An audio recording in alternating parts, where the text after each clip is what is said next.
You are listening to episode 44 of the Rectify Gaming podcast. This is your host, Tyboy17. And to my side, I have the one and only DUAL Blade, who's making his second podcast in a row. What's going on, Nick? Not much. Just hanging out right now. How about you? Yeah, he's just hanging out. Did not get to go to eat cheese, boy, but we got to touch the place at least. But anyways, that little noise you heard was Mr. Mike Basile, who is known as Mr. Turd Ferguson. Man, how you doing? Yeah, I'm doing good, man. How about yourself? I'm doing good. So we have an interesting show for you guys today. It's been about already 2 weeks since PAX East was over, and I can't believe it. It's already been that long. PAX flew by so fast. This month has flown by so fast. It's been a bit insane. And not only that, we're going to start talking about Activision and how some of their games are starting to leak. So let's get right into it. The other day, at the time of this recording, Destiny 2 possibly leaked through a foreign retailer from a poster, which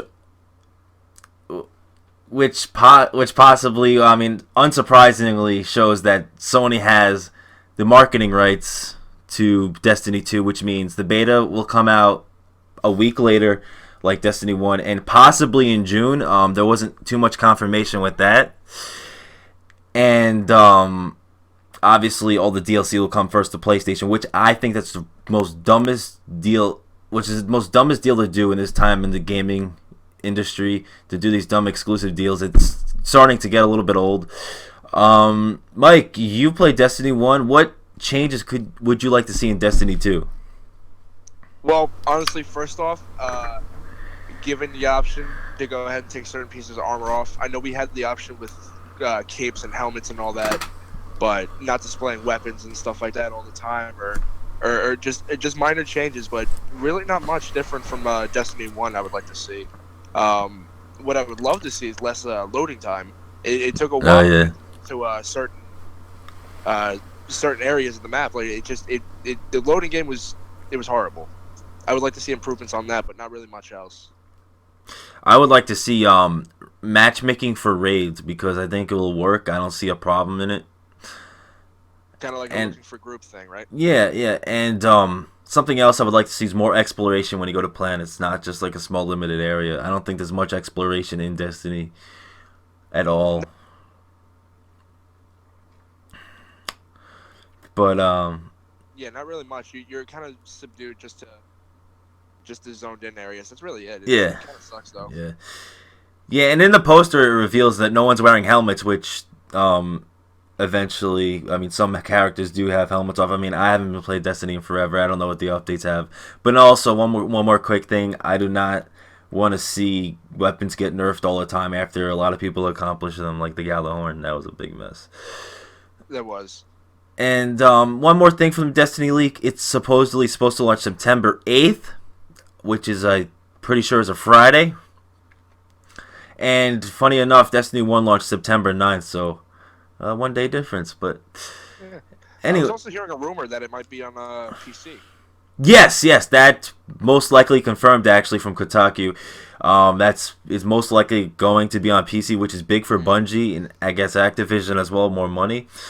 And speaking of Activision, another game possibly leaked just a few moments ago at the time of this recording. And the next Call of Duty 2017, which is supposed to be boots on the ground, it's supposed to be called Call of Duty World War II. According to another poster that was actually leaked from a retailer, it was from a retailer poster or whatever. Nick, what do you think about this? For World War II? Yeah, Call of Duty World War II. Like I said before we had the podcast, I think they'll pull it off pretty well compared to what Infinity Ward and Treyarch has been pulling off for the past few years, and letting Sledgehammer take another jab at it for the second time. It's not going to be futuristic like the last few, but it is going to be something for Treyarch and Infinity Ward to look at and see that this new this new developing team is making. And in my opinion, I think they're probably one of the better developers for the game as of right now. Yeah, I have yet to play a Sledgehammer game, and like I said before the cast, if it's like it is boots on the ground, and if it's for sure World War II or something in that area, I may get it just because I don't like futuristic Call of Duties. And this year could possibly be big for Activision with Destiny and Call of Duty, some of their biggest games. It could be a big moneymaker or not, because some people are probably going to be hesitant for Destiny 2, but otherwise it's still going to bring in a lot of money, I think, despite the haters. Yeah. But anyways, that is our quick Activision talk. And now let's get into the big thing about this podcast. PAX East 2017 wrapped up 2 weeks ago, and it was a crazy weekend. We all got sick. We all got Oh man, it was so bad. It lasted like a week for me, and not for nothing. My boss is such a he was such an asshole when I came back. Yeah, he was such a. I hope he listens to this podcast. But anyway, PAX was a pretty good time. Coverage wise, I thought we did better video wise. Interviewing with the interviews, Mike. Yeah. Who'd you interview, man? Who'd you interview, man? What do you mean? Which interview? This year. Who'd you talk to this year? Oh no, the biggest one, Jeff Chamberlain and Rooster Teeth. Yes. The biggest interview I've had. Yeah, what'd you think of it? I honestly, it was almost like him and I were already good friends. I know, you guys are like cousins, like right at the beginning, right? Like, come on. It was a very comfortable interview. It wasn't like we were trying to force each other to try to talk about stuff. No, it just went as smooth as it possibly could. And plus, having you guys corner off to the side. That was amazing. Forces did that was something to be that was something to see, honestly. Yeah, there's a bunch of idiots that try to be a cool guy and get in front of everyone because, they think they're cool. And, the background people are nice, too, like the guy with the hat, Tiffany, and that guy, yeah. Yeah, the fedora. So, that was quite interesting. God, you actually had a couple of good interviews as well. Yeah, I interviewed Clayton from Voodoo Vince. That's coming out April 18th. It was decent. The game, I'm looking forward to playing the game. I asked him about Scorpio support, and he said it's up to them, which is like to every developer. I think most likely we'll have 4K, like a lot of indie games, AAAs, and all that, for Scorpio at launch. I also got to talk to the guys over at Snake Pass, nice people, and I did a few off-camera talks to people that I don't want to talk about, but yeah, I mean, Mike, how were the Final Specimen guys? Honestly, I like the guy a lot. It's just more the fact that game, you can tell it was 10 years in the making. Yeah. No disrespect to him whatsoever, but he did something that I can never do myself. Yeah. But it's like, man, just try to sit there and try to look enthused. It was a bit hard. Yeah. Besides, actually, you know what? What'd you think of the Strikers Edge people over there? Because I know he had a little talk with them. Those guys are cool. Those guys are really cool. How they presented the game to me, and they just got me in right away. I wasn't even supposed to be there for that game, but I ended up talking to one of the exhibitors, and he was saying, "Oh yeah, no, come play over here. Come play over here. No, we'll play. You'll talk to him in a little bit. Come play with us." Like, okay, I didn't think this is the indie mega booth, but all right, I gotta play your game too. Yeah. What was probably your favorite moment at PAX East this year? Pretty funny. Going to the bathroom actually, and having an organized line. Nobody said a word. What the hell?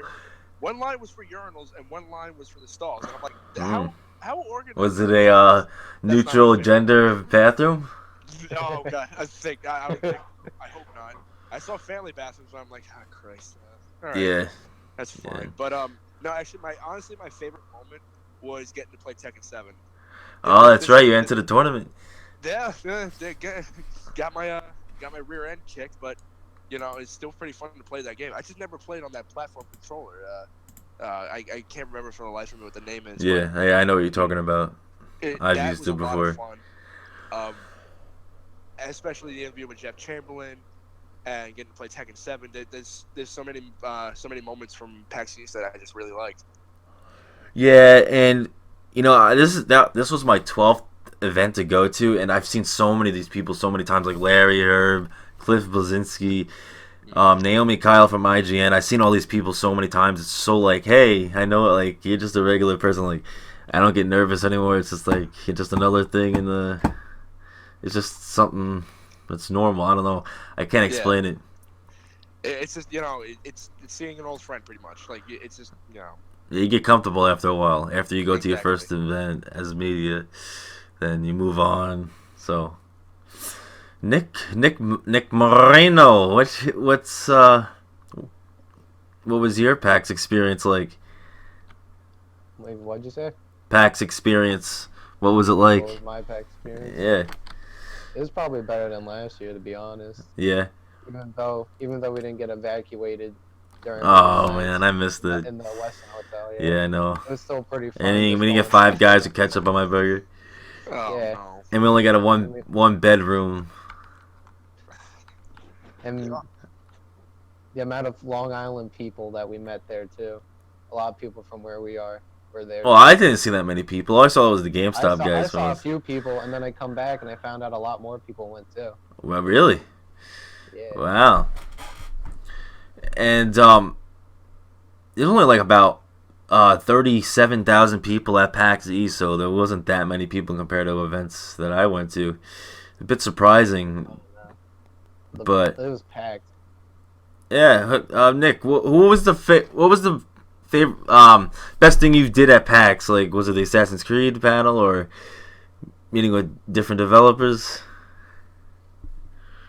For me, probably would meeting one of the developers for an upcoming indie game called State of Mind.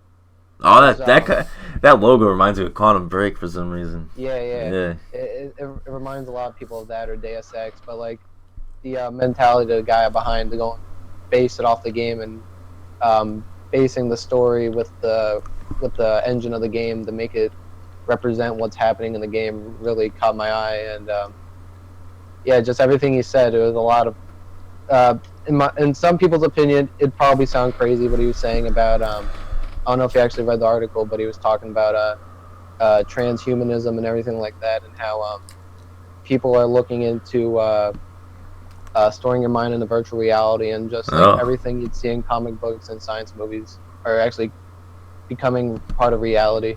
And it's not an idea or a theory anymore, or even a myth. It's like something that can be happening in the next like 30 years.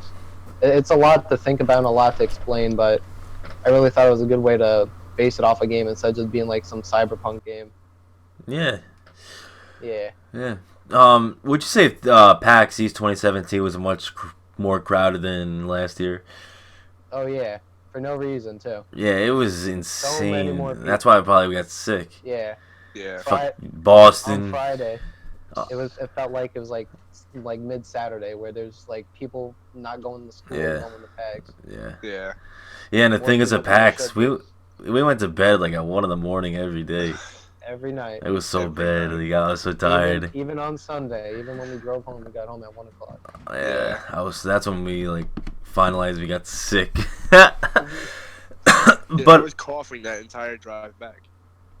Yeah, that was bad, and my throat was hurting so bad. I was like, ugh. I almost shit my pants on the way back too.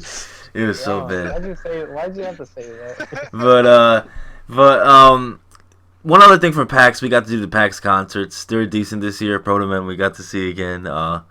Viking Guitar, MC Frontalot. I was like one of the only people that ever touched him, besides himself. But I don't know.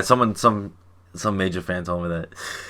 But out of everything, guys, who had the best presence at PAX East company wise? You know what? Honestly, what really caught my attention was the Blizzard booth. They had the cosplay was all over the place, all and that booth is crowded. I didn't even get to check out that booth. It was them. I'm trying to think. Nintendo had a really, really big gathering. Oh yeah, it was crazy, but it was like a smaller kind of thing. And I'm trying to think of the third one. Honestly, it was kind of a close tie between Xbox, PlayStation, and Bethesda. I saw all three. Oh no, I want to say Bethesda. No? No. Every time I passed by, Maybe Bethesda. I don't know. crowded. Square Enix had a big crowd. Yes. Square Enix was good. I don't think Xbox, like, game-wise, did very good. It was just like, let's get through another event and try to promote the brand and put Mass Effect early for no reason. I don't know. To get people to go by their booth. Like, do you know, when they bring Minecraft to a convention, that's when you know it's a bad, like, not like they have nothing to show until, yeah, basically. Cuphead wasn't even there, too, which was weird. Who? Cuphead. No, I know. I don't know what happened to that game. No, it wasn't there. It's been at every event besides this one since it was revealed. With the amount of games that they've been canceling recently, I wouldn't be surprised if that might be one of them. I hope not, it's sort of because that would be so bad. The game's been in the making since. That's a game. That's a game you can't find anywhere, like on PlayStation. There's no game like it, and of course it would be on Steam, but it would be only on the Xbox console. And that's been like a reoccurring story for Microsoft with the canceling stuff. Yeah, it's unfortunate. It's unfortunate, yeah. Like Scalebound would have sold consoles for them. Sea of Thieves right now, I see as their console seller compared to what so far we know. Ion. Ion's canceled. Yeah, Ion was canceled. Wait, Ion was canceled? I didn't hear about that. Yeah, it was a smaller game made by the DayZ guys. No one really heard about it, but still, I mean, that's another game. I mean, I wouldn't put too much heat on that for Microsoft. But it's going to be an interesting few months for that company to see what they do with Scorpio and hopefully have games launch with it, because it looks like Nintendo, I think, has the upper hand when it comes to games in the last few months of the year. Sony may have an edge, but I don't know. I don't know. I think Sony eventually is going to get too cocky come 2018 or something like that. Yeah. But anyway, People that'll disagree. What? Even though there's some people that'll disagree with that. Oh, of course. I think they're getting too cocky where they may have a Wii U situation when they make a new console or something like that. Ooh, they may be too freaking cocky about it that they may have another problem. I know if people listen, they'll call me out on this, but it's true. Look at Nintendo. They thought if like they were so confident after the Wii console wise, they thought that the Wii U could just sell. Well, there was no games, but I don't know. There was a whole problem there. Yeah, no, they got too big and they thought they could be even bigger than that. Yeah. But anyways, back to PAX. The best. All right, this is gonna be different from your convention recaps from us, but the best food at the convention center. Churros. Wait, did they really have churros there? Oh, dude. What the fuck? Yeah. What? There was a small little silver cart. They had really long. It was on the show floor. Oh my god! How did I not see that? Did you get one? Oh hell yeah! Yeah, I wanted to get one. I got the front. It was right next to the last specimen. That's great. Oh, the final specimen, man. They had a luxurious spot. But the fried dough, I mean, that was alright. The fried dough. What kind of idea is that? We should have done it. Saved my money. I was the only one that saved my money. I would have got a churro though, but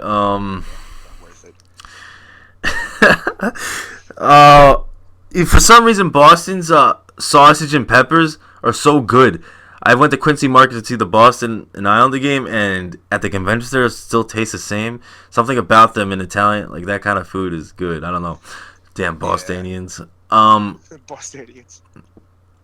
Yeah, the best presents for me. I mean, I don't even think it's either any of the gaming companies that make games. I think Twitch had a big presence, though. I think Twitch, that was the biggest presence I think at any PAX. At any convention I've been to, at least, that they went all out. I don't care if it's like you don't do anything. You see some of your favorite streamers sitting there or seeing a talk show. I mean, they really went out with advertising. It looked like they powered the entire convention. Almost looked like TwitchCon 2.0, if you ask me. I mean, what about the free cookie guy right outside the Twitch? Oh, yeah, Discord. The Discord booth. The Discord booth was pretty good too. Even though like the meet and greet people I never even heard of, and like I don't know. But the free cookies, man, they were good. They were hot as hell though. Like I could just put it in my mouth and it would just melt right there. Yeah, it's actually pretty funny. When I worked at the Quiznos, we had the same machine that the guy got, and the same dough and everything like that. I'm like, oh my goodness, this guy has the same thing we had. Yeah, I know that guy was a legend though. I mean, can't blame him. No. All right. So one of my best moment at PAX East was streaming from the booth. Streaming from the Elgato booth. We got to try out something new at the Elgato booth, which was the Stream Deck. Me and Mike. I got a picture of it to show, Greg and Nick and some other people, so we didn't leak it. But it's like if you go on a radio station and like you want to switch like let's say a sound and put it outro or something. It's basically like that video wise. You could click of a button. You could change the if you want to switch the camera or game. The intro, memes, DJ Khaled. Another one. Yeah, and who else was it? The Patrick one. Shia LaBeouf. Yeah, Shia LaBeouf, PewDiePie. Yeah, the Wasted from GTA 5. Mm-hmm. But I mean, you could edit them all, and it's like it almost looks like you put a little like it's all digital too. It looks so weird. Like it looks like you put like a little picture in there yourself or something. Yeah. It's so cool. It's $150, but it's worth it. It's worth it, and it's gonna be worth it for stuff that we're working on down here in the studio down here, which is almost done. And soon the podcast will be. You'll see the like me in a video, and if Mike and Nick want to come over to record the podcast together, you'll see us actually in the video rather than seeing a picture. But anyway, Stream Deck was awesome. We got to use it early at Elgato. That was probably my best moment. We had a good amount of views. We had about 20 people watching. The Elgato and Penny Arcade PR messed up and weren't communicating right, so we had to do Rocket League. That was a whole mess. But good thing we had a second controller, Mike. Yeah, no, I was actually, when I got home from Boston, I was unpacking and I'm like, wait, don't tell me I forgot my controller. In Boston. I didn't end up doing that, but where'd you put it? I actually had it in my luggage, not the camo bag, not my backpack. It was in my luggage. I was like, why would I even put it in there? I didn't put it with my Xbox. I don't know. It's a little weird. I don't know. But yeah, I remember you telling me. Actually, I left the tripod and my jacket there, and I had to run back and go get it. But I did not forget the controller, of all things. Well, that's good though. I mean, that's awesome. Like the equipment at the setup was amazing. They're recording in a 4K camcorder. They had 2 monitors. The PC could probably run 5K or some shit like that. But the everything was just organized about it. I don't even know what to say. It was all smooth. The DX Racers. I need to get one of them still. I need to get one of them still. I will. I will. It's worth it. No, it really is worth it though. Those seats were very, very comfortable. I actually really did not want to get up. No, yeah, they were amazing. The Elgato guys are nice. Hopefully, we can deal with them in the future. And was there anything else you wanted to add to PAX, Mike or Nick? I'm good. More Proto Men. Yeah, more Proto Men. I think once again after going to PAX East, it should be 4 days. 4 days. What I honestly, in my opinion, they gotta have at least an hour a day for media. I know, because they don't want to make you feel too special and make people feel left out. Yeah. But no, the security guards at the event are stupid enough to let you in. The escalators, you're not that special. Oh yeah, that lady was messed up big time. She didn't know what she was doing. She did not know what she was doing at all. More availability at the Westin Hotel. Oh my god. No. I don't even care about the HDMI cables. You're using TVs from 2007. Dude, infomercials at 3 in the morning for Comedy Central. We're all trying to sleep. I know. That's horrible. But HDTVs, more availability at the Westin, and just more time for media, honestly, because the 1 hour before, or the 1 hour on Friday, and then having the press breakfast at the Behemoth, it's kind of like it's not, it's just not worthwhile. It's kind of like you only get to talk to maybe 2 people, and then that's it. The crowd comes in. Yeah. I mean, it's all right. Yeah. Well, I don't think there's any more PAX to talk about. I mean, we've got the whole shebang. Another thing was the mariachi band that we saw briefly before our stream started. That was pretty interesting. Oh yeah, I kept recording them too. It was great. Oh yeah, and thanks to everyone who added us on Snapchat. We got a good amount of people adding us for the first time at an event using Snapchat. It'll grow, but that was awesome. And that does it for the PAX recap. And that does it for this podcast. Make sure to join our Discord, guys. You'll see it at the bottom of our Twitch if you're watching. And make sure to stay rectified and stay tuned for more podcast and more news and more stuff to come, because there's a lot coming soon. Hey-o. Ooh.